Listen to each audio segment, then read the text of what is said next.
Welcome to Seattle Executive Edge, the podcast featuring the leaders, entrepreneurs, and executives shaping our city as members of the Seattle Executives Association, a trusted business community with over 100 years of history.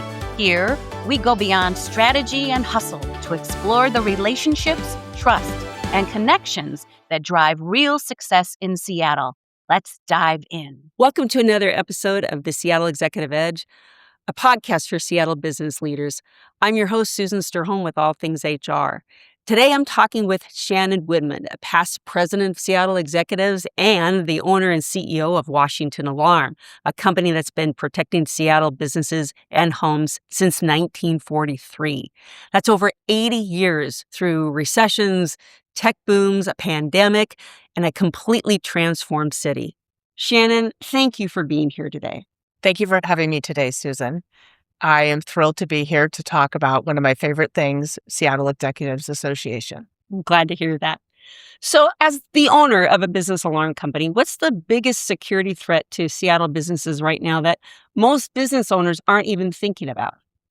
So as we know, the Seattle area crime has definitely gone up over the years, and also vandalism. And I think the one thing that the business owners in Seattle don't realize is that there are deterrents they can put in to help protect their properties and their homes. Wow. Your grandfather founded Washington Alarm in 1943, which means you literally grew up in this business. What are some of your earliest memories of the company? And was there ever a point where you thought you wanted to do something completely different with your life? My earliest memories of Washington Alarm are my dad and grandfather taking the ferry boat from Bainbridge Island every day and going to work in Seattle. And as I got a little bit older, I would do service calls with my dad when he would come home at night, and I would hold the flashlight for him or get the tools out of his toolbox for him or test the door when he was working on the wiring. And as I got older, when my dad was getting a loan to buy Washington Alarm, he asked me to count the inventory. I was 10 years old at the time. He found me in the back office counting screws and had to redirect me that we needed to count alarm panels and keypads that the bank cared about. And as I grew up, I worked all the typical family business jobs. I was the janitor, I did filing, I ran parts, I painted, any odd job that they could think of during summer vacations or holiday breaks. And as far as working somewhere else, I told my grandmother when I was young that I wanted to run Washington Alarm. I didn't really know what that meant. I just thought that that's what I wanted to do. But along the way, I also did want to become a teacher at some point, which I do use my teaching skills with what I do every day. So that's been helpful. And I also wanted to be a veterinarian. I wanted to be an oceanographer at one point because I loved watching Jacques Cousteau. Oh my gosh. But I don't like diving, so that wouldn't be the race. Yeah, that does require a little bit of diving, right? Absolutely. Well, and if I remember correctly, your children have worked in the business too. What is it like watching the next generation step into something your grandfather built? And wow, is that something you encouraged, or did they just find it on their own, or? So my dad wanted the fourth generation to have the opportunity to work at Washington Alarm. He has 4 grandchildren, and I started having family meetings a few years ago, letting him know what the opportunities were. One of the things I did was have our attorney come talk about what a shareholder is versus what it means to work in the company or be on the board. And what I'm trying to offer is that there's a lot of different opportunities at Washington Alarm. If somebody wants to run the marketing department and hire an outside president, then that's perfectly acceptable. I love having younger people involved. I've had many of my friends' kids work for us, and just I enjoy that part of letting people know that there's a whole nother industry out there that they may never see an opportunity to work at. Very cool. Very cool. Is there a moment in your career, maybe a call you got or a situation you walked into that had a real impact on you and shaped how you think about what you do? So I started working with a coach and a mentor very early on in my career.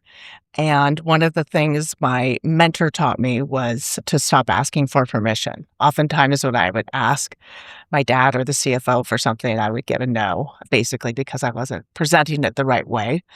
And my mentor told me, said, you know what to do. Stop asking for permission and just go and get it done. Wow. So I, at the time, was looking at how much we were spending on going to the copy center and getting plans copied, and did the ROI on buying a new plotter for our office, and ended up signing paperwork for a $10,000 plotter, and that I never asked permission for. And from that point on, I stopped asking permission and started doing what needed to be done. Oh my gosh. That's a big decision to make. And how did your father take that? Did he think it was a good decision, or what was his feedback to you? He after I showed him what the ROI was and whatnot and how much we were spending, he never said it was a good decision, but he backed off a little bit. It's kind of like you knew what you were doing. He probably respected it very much. Yes. So I understand the security industry has gone from physical locks and alarm panels to smart systems and remote monitoring. What's one of the changes over the years that completely caught you off guard? Using video as a deterrent. Back when I started 25 years ago, the video systems were very passive. They tended to be black and white cameras. And when you came into the store the next day and tried to review the video, it was often very granular and hard to see and not very useful for the police departments. And today we're seeing video that can actually give you a notification immediately that somebody's on your property, and it's an early deterrent, and the police can actually use that video. It's a much better video system. Wow. You see that on TV all the time, and it's nice to know that that's available for anyone who works with you. That's nice. If you walked into a typical Seattle small business today, and let's say around 10 to 20 employees, if you will, and you looked at their security setup, what would you probably find them doing wrong? I would say probably not taking advantage of things that they could be, such as adding an access control door so they don't have to give out keys anymore. And if they have a store that needs to be open by 9 a.m., they can get a notification that store is open and who opened it. And they can also get counts of how many people are in the store at certain times. So there's a lot more that the security systems can do that add value as a business owner that sometimes business owners don't think about. Got it. And for a business owner who hasn't looked at their security in, like, let's say 5 years or more, what changes should they know about today that they should consider installing? Adding video as the early deterrent is a huge one. So at my house, for instance, I have an invisible line set up outside on my porch. As soon as somebody walks onto my porch, I get a notification, and I can see if that's a delivery person or somebody that I need to be concerned about. Wow. At a commercial property at nighttime, we can have it, if somebody comes onto your property, we can connect it to a speaker that tells them to get off of the property, that they're on private property, and we can get a signal in our central station, and we can dispatch the police based on that before they break into the building. That's a pretty big deal. What can modern systems do that would surprise people? I mean, this is one that you've shared. What are some other? Some building owners complain about illegal dumping on their property, and we can, through the software, set it up that if something is dumped on your property, you will get immediate notification. Wow. Video can be used for many things that can help your business be more successful that has nothing to do with security that business owners aren't always thinking about. But we'd love to talk to business owners about what their video can do for them. Wow. Interesting. What's one security investment that gives a small business the most protection per dollar? Like the thing that you would tell a friend to do first? The worst call that I get is that somebody broke into my home last night or my business last night and the video did not record. So I would say a professionally installed video system. You can set these up to get notification if a camera goes offline. You can set it up to get notification if somebody moves the camera so it's pointed at the ceiling. and just a professionally installed one that gives you more sense of security. Wow. Wow. You serve customers across a huge range, residential, commercial, all over the region. What are your thoughts about building trust in the industry where people are literally handing you the keys to their safety? My dad taught me integrity and to take care of our customers and our employees. He taught me that if we take care of our customers, they will keep coming back with their friends and family. Wow. Wow. The best compliment you can get, right? Yes. So let's talk a little bit about Seattle execs. Washington Alarm has been a member of Seattle executives since 1974. That's over 50 years. I know Ralph Ruscos was a longtime member and a real mentor to you. What did Ralph teach you about running a business that you couldn't have learned any other way? I met with Ralph for 20 years, and he was my rock. He is one of the reasons that I'm still here at running Washington Alarm. I was able to confide in him. I was able to talk about company issues and employee issues that sometimes as owners, we can't talk to even our managers about. Absolutely. Yeah. And so it was having another person outside of the company understand some of the challenges I was having and give me the courage to face them head on and the tools and resources needed to run my business. Wow.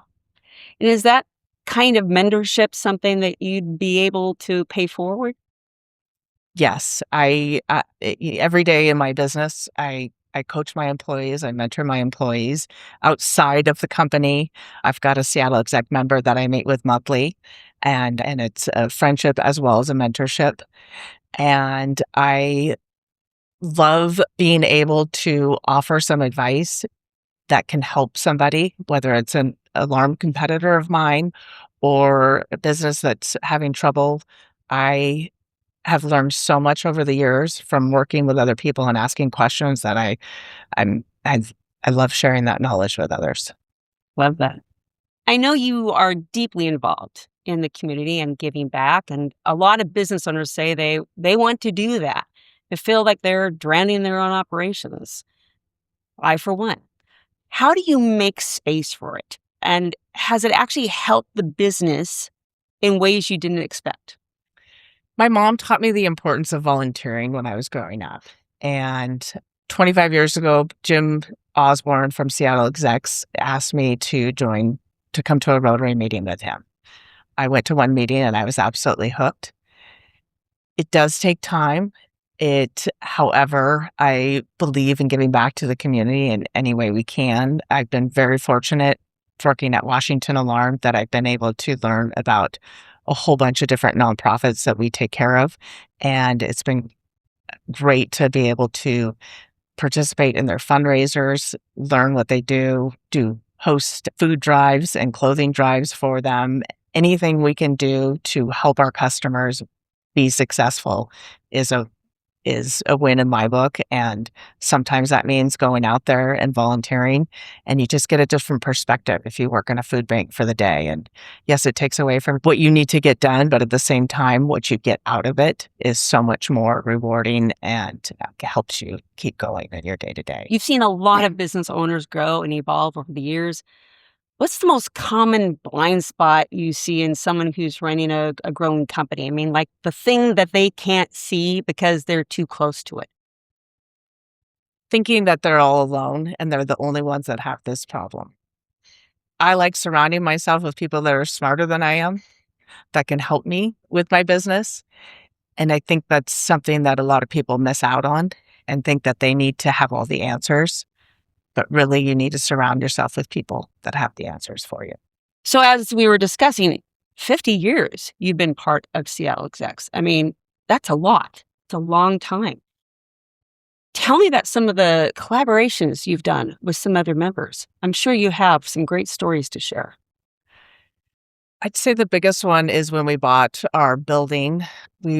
We used 23 different Seattle execs on that building. Oh my So gosh. it started from the real estate agent showing us properties, the loan that we were able to get, the contractor that remodeled our building, then the painters, the furniture, the carpet, the blinds, the everything, you name it. The attorney, everybody worked on that project. It was great to come to a Wednesday meeting and be able to get some business done right there about my building and not have to make phone calls. I could talk to 10 people and keep the project moving. And Seattle execs work with each other really well.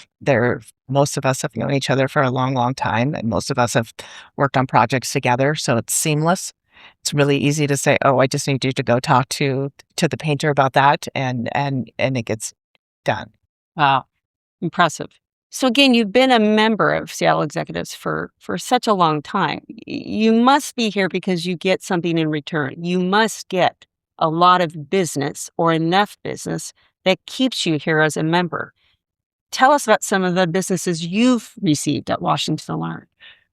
We are very grateful for all the business that we get from Seattle execs. At one point, my dad attributed 50% of our business directly or indirectly coming from Seattle execs. Oh, wow.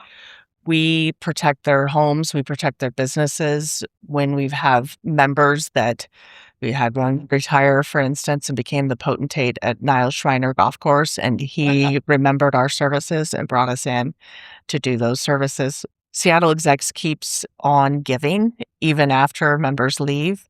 It's a very, very, we're a tight group, and we support each other in everything that we can do, and we trust each other and enjoy working with each other.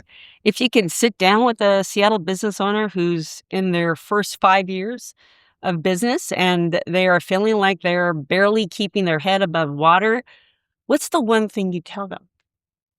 I would say join an association such as Seattle Executives Association. You will surround yourself with others that have the same challenges with you, but also have advice and can help you through. On our Wednesday meetings, we feel we've been with our friends and we've also gotten some business done. And that's incredibly important when you think that you're alone at the top, that actually if you're in a room with other people that are have the same challenges, it will help your business tremendously. Shannon, this has been a great conversation, and thank you so much for being here. And if you're listening and want to learn more about Washington Alarm, visit their website at washingtonalarm.com. Thanks for tuning in to the Seattle Executive Edge. We'll see you next time. Special thanks to the Washington Athletic Club for the podcast space. And for more information about Seattle Execs, visit seattleexecs.org.